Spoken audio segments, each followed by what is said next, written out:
వచ్చాడయ్యో స్వామి నింగి సుక్కలతో బడిగెత్తింది భూమి ఇచ్చాడయ్యో స్వామి కొత్త రెక్కల్ని మొలకెత్తించే హామీ వచ్చాడయ్యో స్వామి నింగి సుక్కలతో బడిగెత్తింది భూమి ఓ ఇచ్చాడయ్యో స్వామి కొత్త రెక్కల్ని మొలకెత్తించే హామీ కత్తి సుత్తి పలుగు పారా తీయండి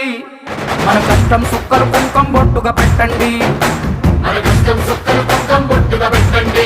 ఓ అన్నం పెట్టే పనిముట్లే మన దేవుళ్ళు మరి ఆయుధాల పూజలు చేద్దాం పట్టండి అమ్మోరు